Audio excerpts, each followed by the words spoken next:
A very good morning to everyone, and welcome to today's webinar on AI can write the answer. What should education assess now, right?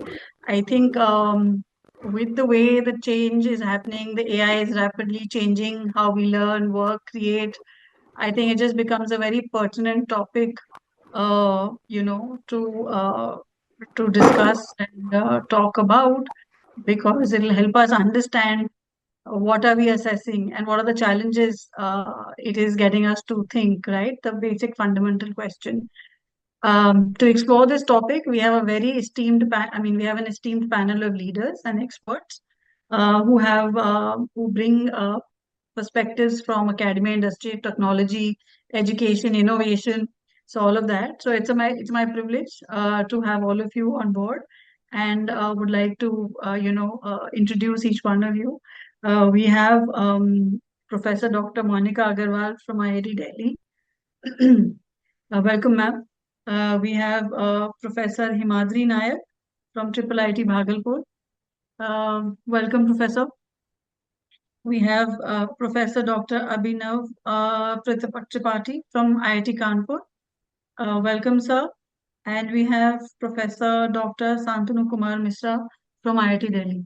So welcome all of you to this interesting, engaging discussion that we hope to have today with you. And we pick on each of your minds to understand how this can be, how this challenge to rethink about the fundamental questions that what skills and capabilities should education truly assess in the age of AI can be pondered upon, and we'll have everybody explore this. So before I can, sort of move into this, I think the most pertinent point at this point in time is if AI can generate the answer, what should higher education now be assessing?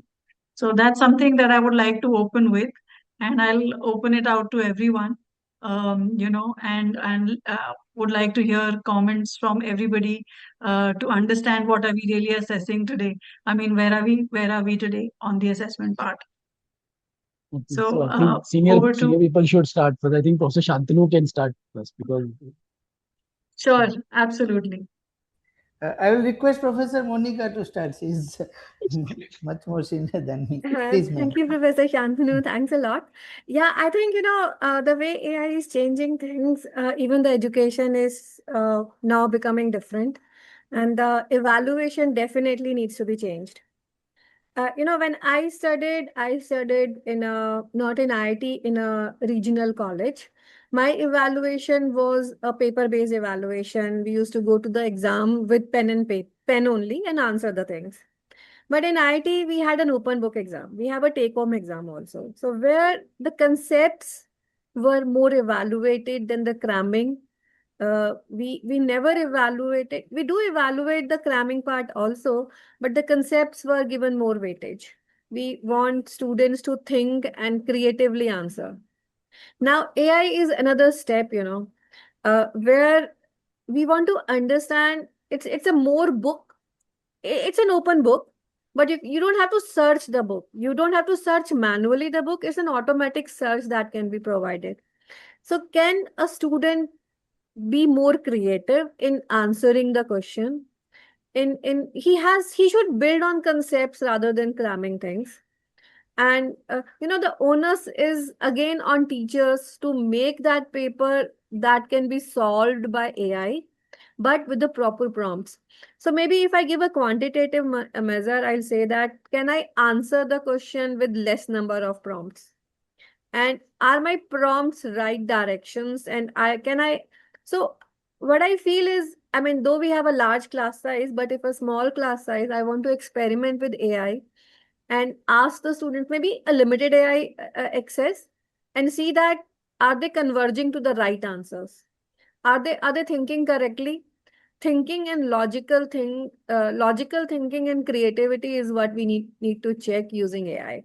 I think that is what I put on the table, and let's Professor Shantanu take over. Okay, thank you, ma'am. Very well said. So when we join any academic institute, we are asked to write a teaching plan, right? All of us will write that. Every one of us has written that. So I remember writing something on my teaching plan, which I borrowed from a very well-known educator. So they said, the saying goes like this: a mediocre teacher teaches, okay, a good teacher explains, a better teacher demonstrates, and a great teacher inspires. Okay, so where I will put AI is between a mediocre and a good teacher, because it is either telling us the answer or explaining us the answer. And what Professor Monika pointed out is absolutely correct. It is like the book was already there. The AI, what AI has done is that they are only taking specific part of that book and telling us. Okay, so that is what the AI is doing. But is that making us understand? I don't say smarter. That those words are not important here. But our purpose is to understand something, or student has to understand something. So now, is that happening? Okay, I'll give an example. So when my daughter was small, I asked her to write apple, and I used to tell her that the first word of the letter of the word should be a capital letter, APPLE. So, and every time she wrote, she will write APPL, then the last word E also she will capitalize. Okay, then I used to ask one day, why are you capitalizing this E? He said, you said the first word should be capitalized. So I thought that the first vowel should be capitalized. Okay, that's what she kind of thought. Okay, so what I'm trying to point out here is that when we teach kids or students, our students are our kids, actually they are our family, right? So when we are doing that, every person has a very specific weird doubt, and that small doubt has to be clarified. And once you clear that doubt, they don't need any other help. There's a small things that they will, and that depends on a person's own understanding. It is not equal for all of them. See, what education has done is that they have made universities, everyone is the same. Actually, everyone is not the same. Okay, every person's understanding depends on their how they perceive that, whether they perceive that to be useful for them or not, whether they find interest on them or not. So that way, when I come to the context in which this discussion is taking place, I always think that yes, AI will tell me the answer. Yes, by learning many things, how 1,000 people are asking the same question, it is learning and giving us an answer. But is that the answer the student is looking for? Okay, like there can be a very specific doubt of the student. If I learn this, what will I do with that in my life? So that only a proper educator can, a personal connection can do. So therefore, I always believe that having a teacher personally connecting to a student is far more important for a student than AI answering. AI will answer 85-90% of the thing. That I am not contesting that at all. But what I am saying is that to inspire them, there has to be a human factor there. Okay, so that is true for your kids, that is true for my kids, and that is true for our students who are our kids. Okay, thank you. I'll request others to take over. Yeah. Professor Himaadri, would you like to go next? So again, thank you for letting me speak in this esteemed the group of esteemed people from esteemed institutes. So again, the thing is that see, I have been involved in this teaching learning process in the university systems, or probably in the IIITs or IITs, probably from 2015. So there are the three phases were there, as you can speak. So of course, before, I guess, 2020, when the COVID struck in at that point of time, of course, the usual teaching learning process was there, as sir has told that, and madam has also, Monika ma'am also told that.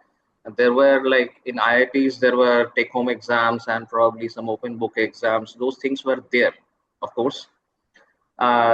Now the thing is that if somebody is bringing somebody is conducting an open book exam, and the student says that, okay, sir or madam, instead of having a book, can I have a mobile phone? So that's a big shift probably. So I think nowadays we have seen kind of a different version of that. Instead of taking a book or taking of course, mobile phones are not allowed, but instead of taking something electronic or something, a total book, probably a 2-3 page cheat sheet or note, okay, that has been, if we can allow, and based on that you give the exams. It's like a equivalent version of like log tables in earlier days we used to provide to the students. Okay, so that kind of versions were also there before COVID. Now, when the COVID struck in at that point of time, we had to find some out of the box solutions. So we were searching for like, what should we do to evaluate students? We given for like take home exams. Of course, everything was online. People were saying in the browser whatever the answers, and of course there, and we kind of adopted with probably good teachers. What they used to do at that point of time, they set a question paper such that you don't get the answer directly just by Google searching. You have to remember that at that point of time, the AI and the generative AI, whatever we are tackling today, that has not come yet at 2020 or 21, that point of time. So again, we are our bar was Google search. Now, when the Google search was probably not giving an answer directly, then probably we can assess the student probably in a better way if we set that kind of a question. Now, cut to like 2023, when probably the first glimpse of generative AI we have seen. At that point of time also, it was hallucinating, in a very bad way. Of course, if somebody gives a question, it is giving some wrong answers, just probably it was predicting something which is not there. Now, over the 3 years, probably 23 to 26, the models have been improved vastly, or drastically, I should say. Now, if you just give, we have seen that if you give a NEET paper or a JEE advanced paper to the Gemini, they're probably scoring 99 percentile score and those kind of things. The similar kind of things might be also said that like undergraduate up to probably third year level courses. If you give any standard questions to the AI, they will give the answers probably, more than 80% marks they will be scoring like this thing. And we have seen many cases that earlier people, students used to cheat in the exam halls by bringing that small paper cheats and all these things. But now if they are trying to cheat, they are preferring a mobile phone, and the mobile phone, inevitably the ChatGPT or Gemini is actually open. So that's a big shift there, probably we are seeing. And of course, in coding classes, or even in the, I would say, the recruiters for the, the recruiters who are trying to like assess the students, they are bringing many measures to like, there are many proctoring measures that they are bringing in to eliminate the AI usage and all these things. But inevitably, there is a recent, I guess, advertisements are coming in the website. There is a app called Parakeet. What it does, it is in a different browser or probably in a mobile phone. It is listening to the interviewer's thing and it is giving the answers accordingly. So whatever you try to do, there will be some like jailbreak to those kind of things. Now, again, the question here is probably, can we reinvent or rethink about the assessment policy of the students evaluation? Now, what I feel that there are three points probably.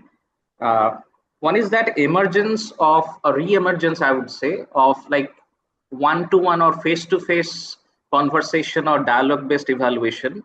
We used to call them viva voce. Probably that, that is going to re-emerge in probably near future.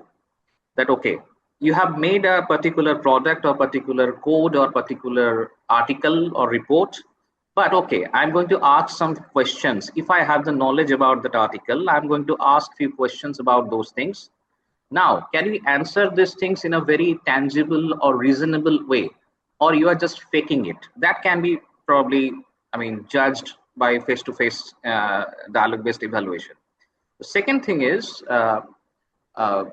like coding. Obviously, Claude and Gemini, or probably OpenAI, or probably some other versions of AI, they're coding probably much better than probably 80% of the human workforce that are working in IT-based industries. They're coding better than them. Now, instead of checking the syntax of coding, which probably we have seen in our student days, like teachers or the teaching assistants, they used to see our, okay, what are the syntax, if the syntax is correct, if the program is running, those kind of things are, I think we are going to see a complete overall of those kind of evaluations. Probably, I think we are familiar with the students' coding culture. As you know, that there are two kinds of things. One is hackathon, and another is like the coding platforms like LeetCode or CodeShape, or probably some competitive coding like HackerRank and all these things. So we have to think as educators that can we integrate those things in our academic curriculum? Like, as you know, the CodeShape, whatever the problems you give, they evaluate them automatically based on test cases. It doesn't require any human evaluators. That thing, just give the input output based thing, and it evaluates the students. And I think if we as teachers and educators can come up with innovative questions, coding questions, or which can be integrated into those platforms, and then we can implement in our coding based lab exams, that can be a good idea. I know that even generative AI will give solutions and they will take those things, but instead of banning them to leave the AI, or banning them the AI, they can probably use AI, but their goal is to solve the questions. Now, how they are solving and how they're doing that, we can track with their how they are doing it. Instead of seeing the final result, we can also see how they are doing it. Like, we can take the help of some version management, SVN type of thing, like version management, how they are keeping the versions of their coding, how they are building from that. Are there so the focus should be on the process. So if I can add, I wanted to understand, is there anything that you are doing with your students at IIIT Bhagalpur that you have actually moved from understanding that this is, AI, of course, now that the question is no longer whether the students use AI.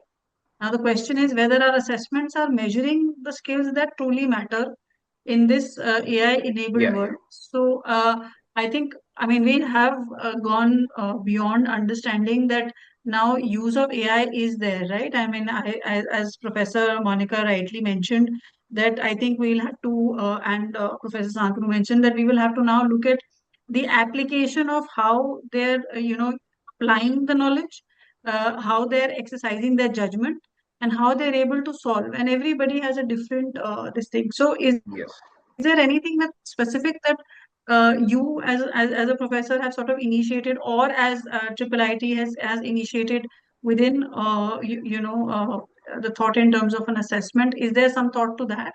Because we all Yeah, understand. I mean, see, Yeah. yeah. So the thing is that, as you know, that in like in IIT system also, because we are a new institute and we have probably adapted different versions of IIT evaluation system itself. So the thing is that I think it is up to the faculty member that how he or she is able to evaluate that particular, I mean, particular group of student. Now there is no like blanket rule that okay, strictly that has to be followed. I think IITs also, I think the same thing goes around that uh, like there is no blanket rule that how people are doing it. So some faculty may probably want to stick to a very like pen and paper based, strictly proctored exams and that kind of a thing.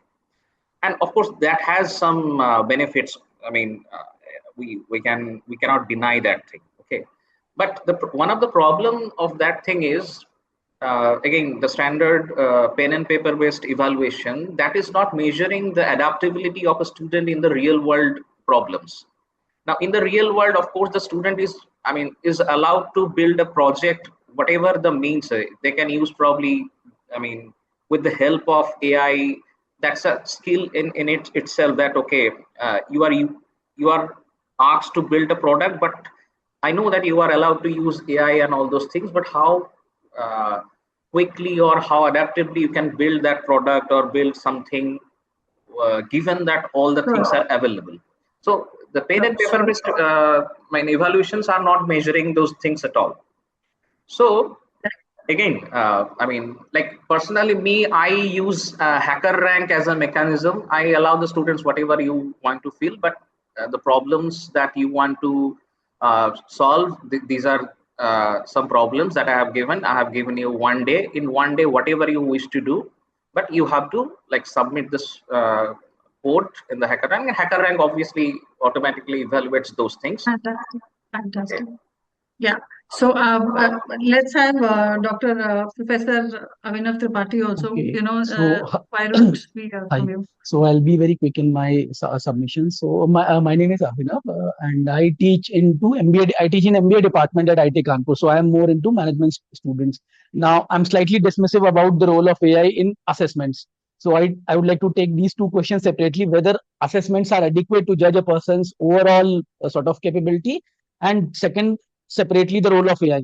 So now why I'm dismissive about this, because there are very easy ways to see or segregate the role of AI. For example, in exam, my previous speaker have also said that you can do a very heavily proctored exam. Don't allow mobile. Have your own labs. Don't let them have these laptops and all. And you can stop them from using this in the final exams. About assessments, I think the question was also asked what you can do. There are a lot of tools available. You have Turnitin, and there are multiple paid tools. I use three tools: Turnitin, GPT-0, and there's one more. I'm forgetting the name. Copyleaks, GPT-0, and Turnitin. These are reasonably give me some idea how much copying or AI generated assignment somebody has made. So not a challenge, and more importantly, it makes my job easier. Now the guy who has made, so typically we give them some assignments for them to do, and the guy who has used the AI heaviest in the presentation, that guy falls the like performs the worst. So it makes my job much easier, because these are the guys who will be able to respond very, very poorly, who have done the most work from AI. So for me, if you have used AI, you have made my job easier as an evaluator. So I am very dismissive about the role of AI in assessments. The second question, which is still not answered, that unanswered or in academia, is whether the assessments are capable to judge a person overall capability. It was earlier also a question, how do we improve our assessments, and it remained today also. It is sort of, I would like to segregate from AI. But my more major problem with role of AI, which if something which I'm very passionate about, is the role in masters and PhD students in their research. There I feel very sad, because I am a recent PhD, so I have seen this happening in front of me. For example, I used to run my course almost 200 to 300 days a year. I used to run my course parallelly with my reading and all, almost 300 days a year, and conduct my literature review also. What now I see is that, for example, MTech students who work under me or in my department, or PhD students, they would very heavily use these tools for coding as well as synthesizing the literature. The problem here is that when you heavily use coding for these tools, you do not develop the metal, the fighting with code that we used to do. You can use that, but still, at least you should read the code, review the code carefully, which has gone. So it has become kind of norm in master's thesis and other things, that offload the entire research work to the AI tool. So now if you ask them the questions like what exactly this code snippet did, or how can we improve it, or did it do something which you did not understand, you get very not so good answers. And that way I feel very sad, because the same fight, for example, grappling with the literature ideation part has gone. They would send 5 papers to the chat GPT or similar tool, who would give them some summary, and based on that they would like to do the ideation part. Now here we need to remember that chat GPT and these tools are like an average. So whatever they will collect from all over the material that is available to them, and take an average, prepare an average response, maybe a report, maybe a research idea. But the true ideation part does not happen. So the language is whatever the research they do, the thesis they write, is a very average of all those driven by the chat GPT. And that's how it is hampering the overall thinking process or robustness of a PhD or MTech student as a researcher in doing their research work. They're slightly becoming more lazy, and less that fighting abilities is being lost. So that is my brief submission on the use of it. I think it's a very interesting thing that Professor Santanu had mentioned, saying is the teacher part of it, right? So I think what AI has done is it's landed between the moderator and good. So what Professor Abhinav is also saying is that the level of understanding has increased to a certain, so the bad has actually gone out. It's the moderate and the good, right? Now, how now for everybody, every student who sort of using AI, or utilizing the tools that are available, now they've reached that level of moderate to good. Now, how to excel on top will have to be assessed, and it's also the part of the creativity, right? Everybody is now gone to it. So I think, Professor Shantanu, would you like to sort of maybe elaborate a little on that, and maybe find some converging point over there? See, I was very intently listening to Professor Nayak and Professor Tripathi, so they said many things which I was actually ignorant about. Okay, see, see, there are a lot of things happening in our world, but we only see what we want to see. Actually, that way I will put it. In fact, in my classes, all my exams are open book exams. They can bring their computer, they can talk to anyone they want, that's fine. So I rely on the fact that if they have understood the course, then only they can answer. AI will not give them an answer. But I have seen that they have used AI, but that has not changed the evaluation that I have done, right? Because I will kind of know whether they have understood the concept or not. But said that, I will just put one point, a small point here. See, AI came very suddenly to our world. All right. So therefore, the usage and the reaction is very sudden. Okay, but if you think about it, like when we grow our children, all of us are a bit older, so when we grow our children, there are many things in the world, but we kind of educate them to use the things in a particular way, right? There is internet, there are many things in the internet.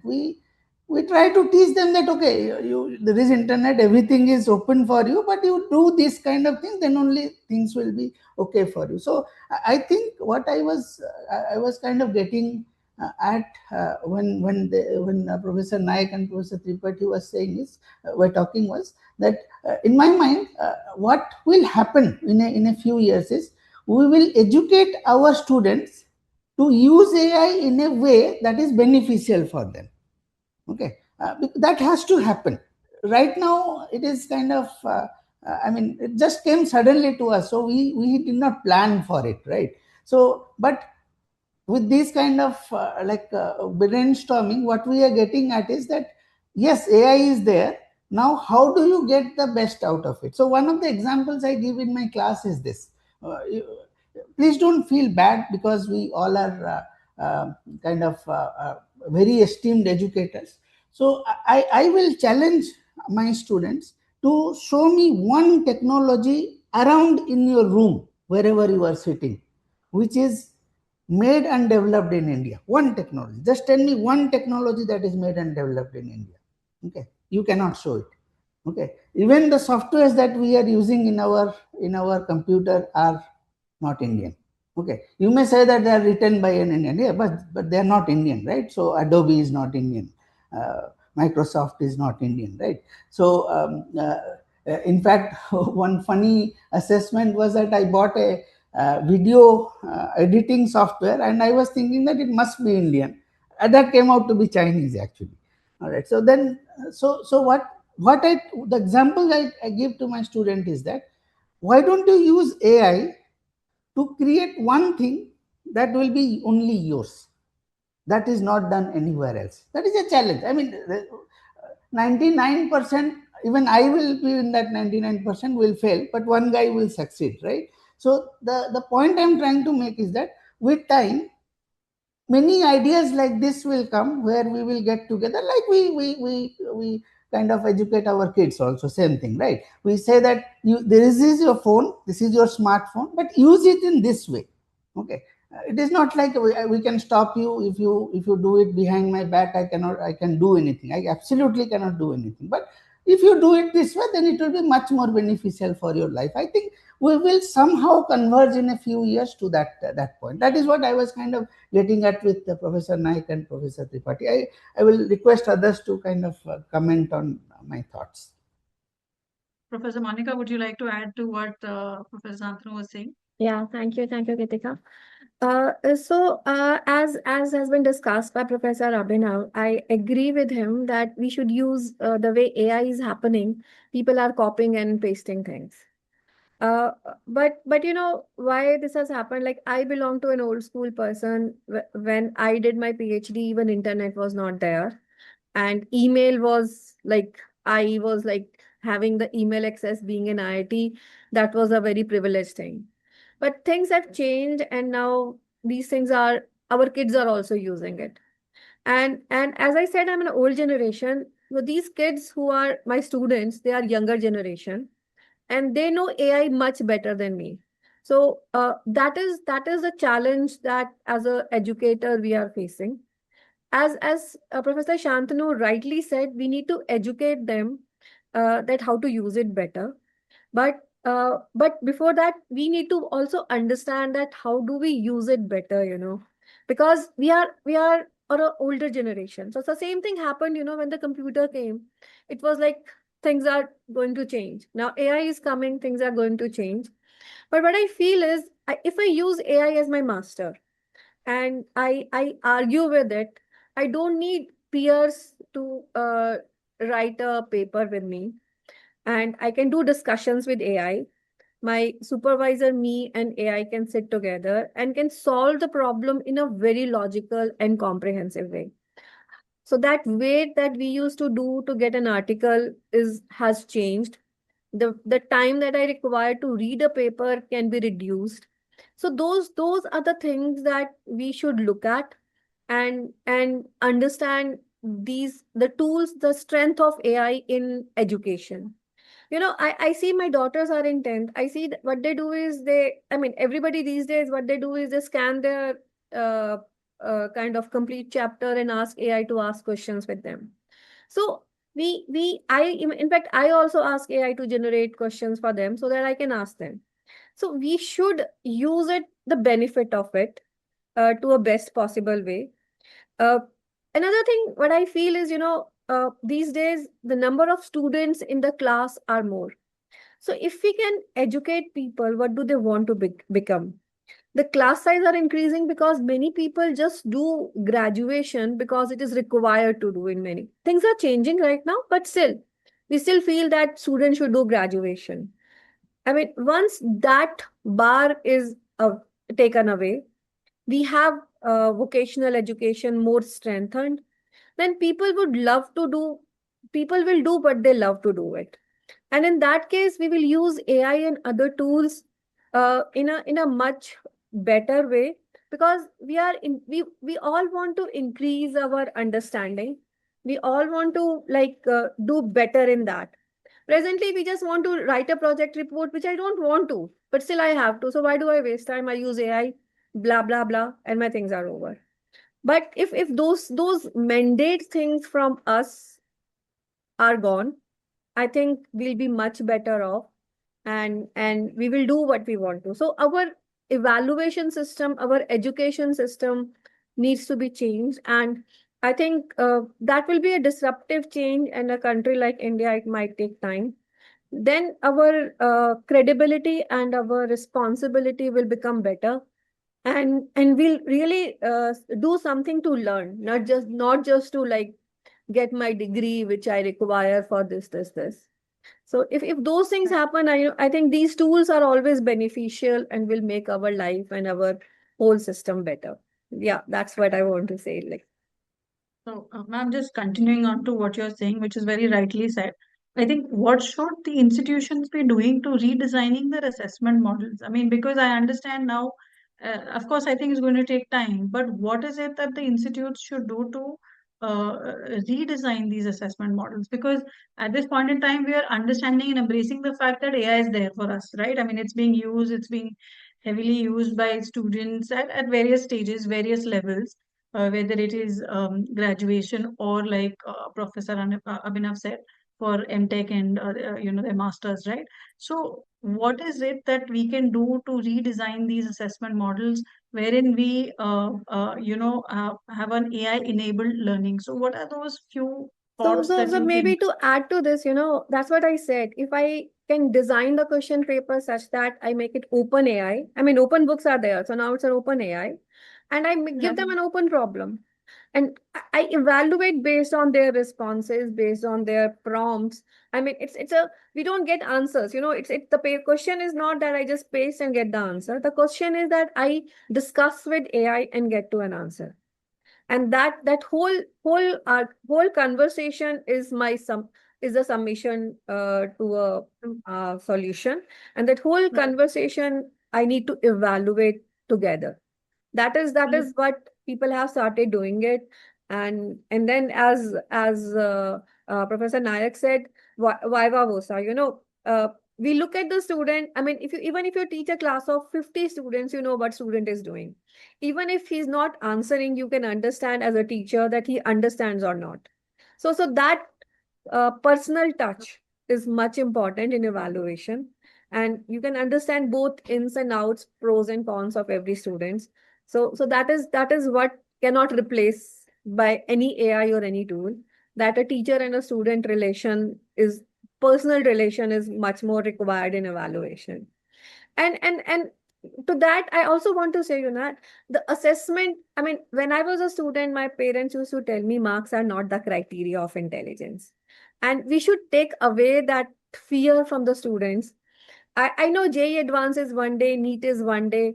That one day we is a make and break of a career.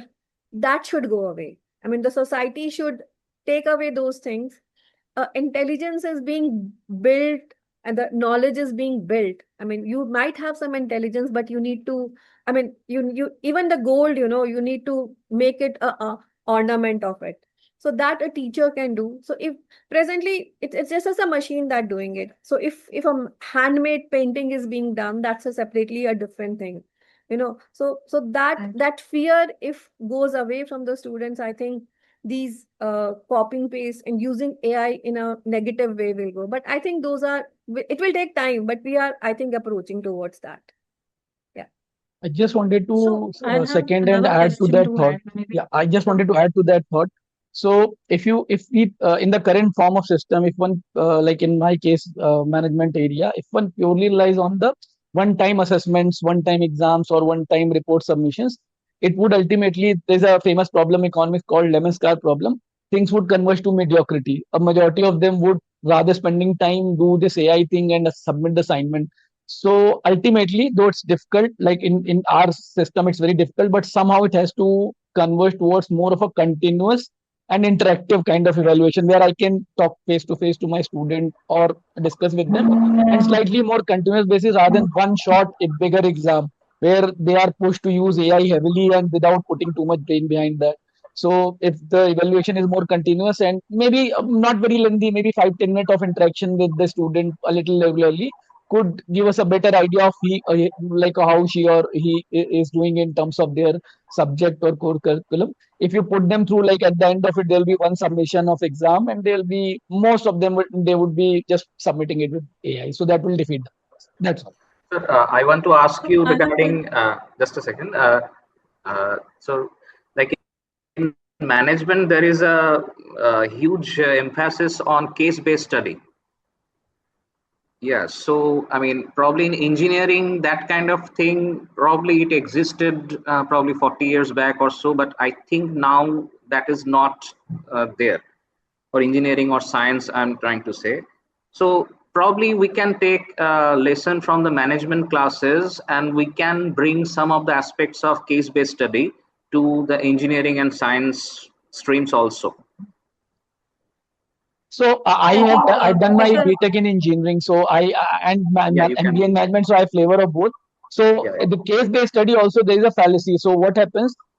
There are some instructors who some of them are very good at it. So they have more interactive case study-based discussion. But if you solely take the case, give it to students that you solve and submit the assignment, people do not like typically they copy, and also that case study purpose defeated unless until one truly like discusses the case in a very interactive manner in the class. Otherwise, the same thing will happen to case study also. That happens to other kind of assessments.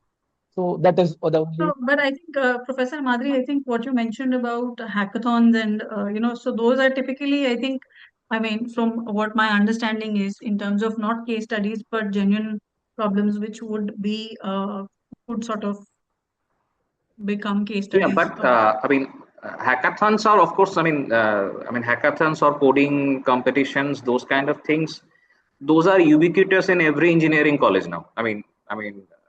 Students are unknowingly or in the background, they have to do it in order to get some placement or get some visibility in the coding world or something like that. So my intention was that, okay, why don't we integrate those things in a very in our academic curriculum?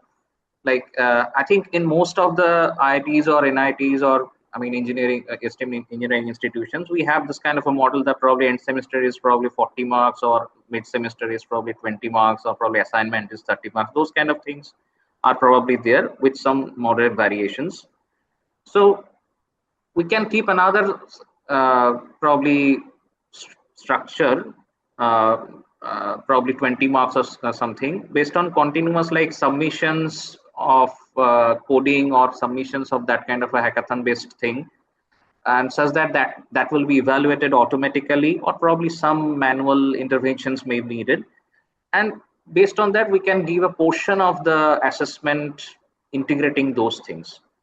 Those will assume that people will use AI, it doesn't matter, but at least they are trying to build something which is a concrete thing that can be evaluated in probably, I think that is the base tool available.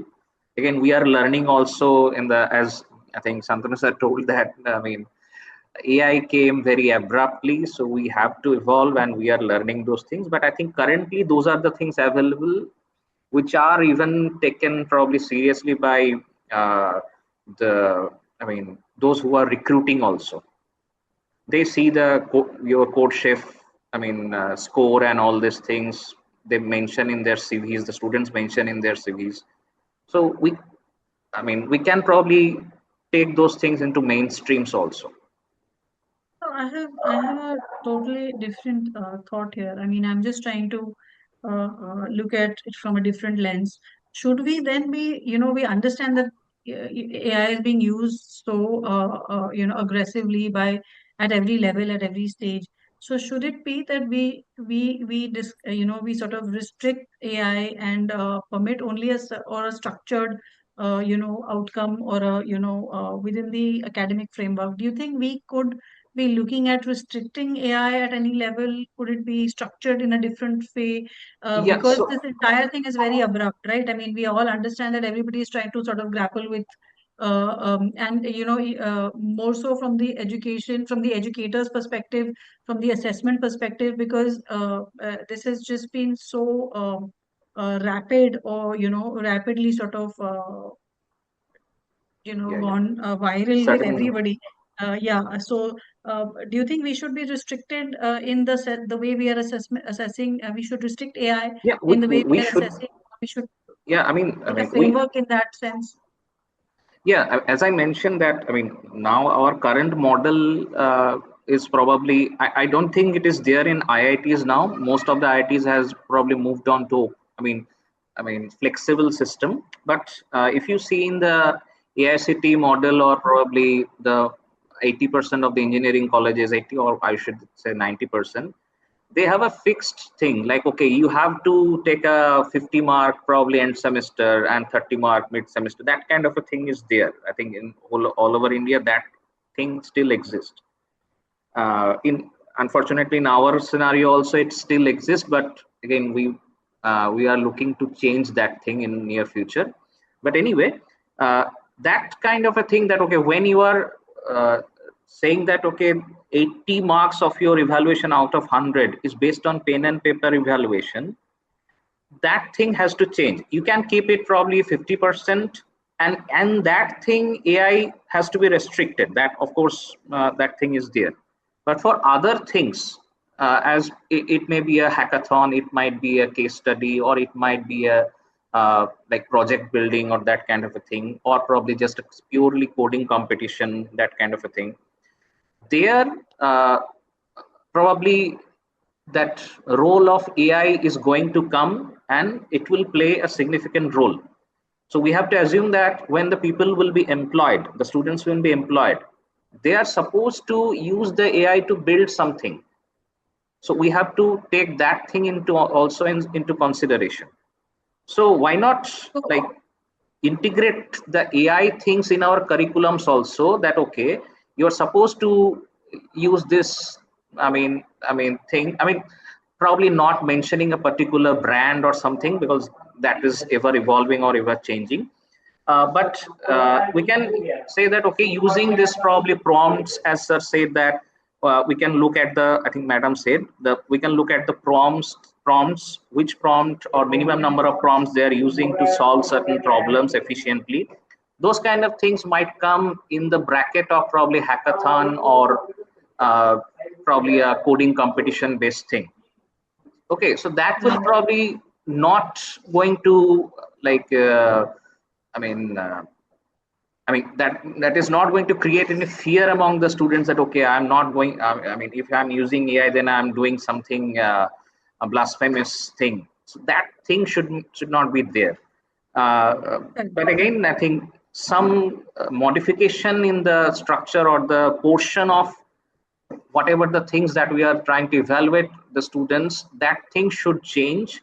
IITs are probably leaders in these things. They are probably in 1 or 2 year, or probably 3 year, we will see that in many IITs they have probably are going to integrate something, but that change needs to be coming to most of the institutes. And as policymakers, probably like AICT or probably UGC, they need to also take into consideration those things. Yeah, so like I said, like everybody saying that, AI, use of AI is happening. And I think if we do structure, saying that this part of will be evaluated on your, and your assistance, and declare it openly, saying that, okay, this is where you used AI and this is where. So I think if we have that kind of a structure, maybe a more collaborative way of moving ahead. Professor Santanu, if you'd like to add some thoughts to that. Yes, absolutely. Anyway, if we do not do that, that will naturally happen, right? Because see, like I will always joke with my American friends when I was a student, or when I was working there. I will always challenge them that India is a true democracy. You guys are not true democracy. Then they will question me, why are you saying that? I said, on Friday, you are asking me to wear Hawaiian clothes. Okay. And I will never wear Hawaiian clothes. I will never wear a flowery shirt, right? That I will not do that. Right. So then they will say that, Are, you are not, as a team member, you are not responding. I said, see, I will wear whatever I want to wear, because I come from India. No one tells me what I should or should not do. Like, we believe the least on the government. Okay, we believe on ourselves. Whatever you have to do, you do it yourself, right? So naturally things will go there. But what I hear from our esteemed members is that whenever it is going there, can we track it a little bit so that it happens a little bit better? But even though we don't do anything, I think it will go to a place where people see, very soon people will figure out, if I can learn from AI, 10 other people can learn from AI. So if I go to a job interview, how am I different from those other people, right? I will. Professor Monika will realize. I mean, very quickly, because we have interviews we conduct online. First thing we'll say that don't look at AI and answer, right? So because from their answer itself we know whether the guy is giving from AI or is giving. And I will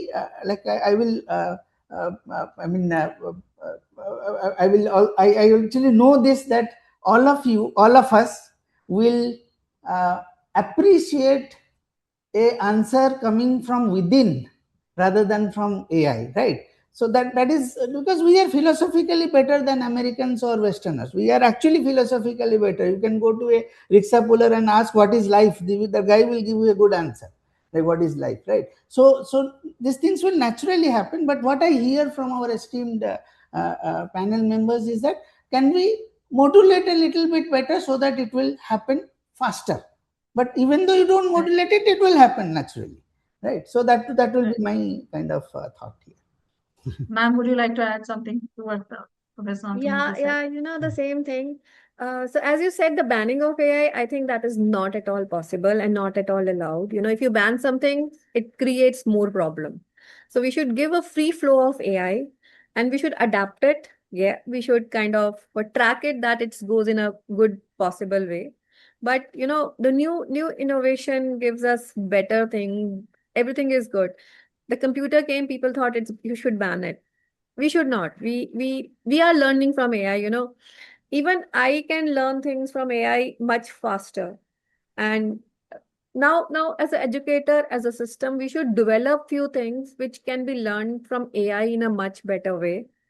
And evaluation, everybody is good, and we should have evaluation done in a very subjective way. uh, and that is, as Professor Tripathi said, continuous evaluation is required. We do that, and a more emphasis should be given on that rather than the last day. And that fear of examination should go away. I mean, that's why the Western countries are progressing, because they don't fail. We fail. So we should not be an eliminating society. We should be kind of progressive society where we encourage people by giving them rewards, not by failing them. I think, and we should accept AI and the upcoming, not AI, I mean the future version of AI in a much better way, so that we can make it use of it in a best possible way. Thank you. Yeah, I think we should have more people, more professors like you who are asking, all the faculty members in terms of, looking at faculty development and embracing AI and AI literacy, because it's important, because, the students are more AI friendly, but I think it's the educators, the professors, the torch bearers who are actually leading this leading this journey of student learning, to also sort of embrace it with open arms, and also look at how they can, improve, understand, also become a little more in terms of aware of the AI pedagogy that can be sort of, included within the framework. Professor Abhinav, would you like to add something to that thought? So broadly, I think everybody has said most of the things. So it's difficult to add any new this thing on this. The only thing I would like to say that one slightly tangential area is research. How research is going, that would be drastically impacted by the adoption of AI. Already in my area, management, you can see the rise of research papers exponentially with the sort of maybe positive or negative impact of AI. So that remains to be seen how we sort of handle that. So that is one area I'm very interested to see how the research particularly evolves with the And adoption of AI. Super. I mean, it's such an interesting topic. I think we can just go on, and there is so much one can discuss in various areas, whether it's management, whether it's science and technology and maths and all of that. Yeah. But I think it's just and at different levels, whether the student interaction, the educator, then there is the policy maker. So there are multiple facets to this conversation. But I will have to sort of pause here because there is paucity of time, and I know all of you have very, aggressive, very full packed schedules. I will not be wanting to keep you away from that. So just to conclude, I would want to say that thank you, everyone. Not making education less relevant. It is challenging for us to rethink what we value and assess. If AI can provide an answer, then education must focus on problem solving, critical thinking, creativity, judgment, and ability to apply knowledge to context in every way of context. So I think that's what I have sort of understood.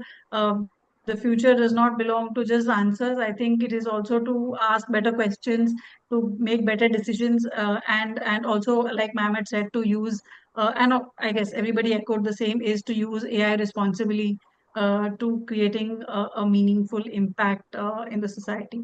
So with that, I think I'll have to call this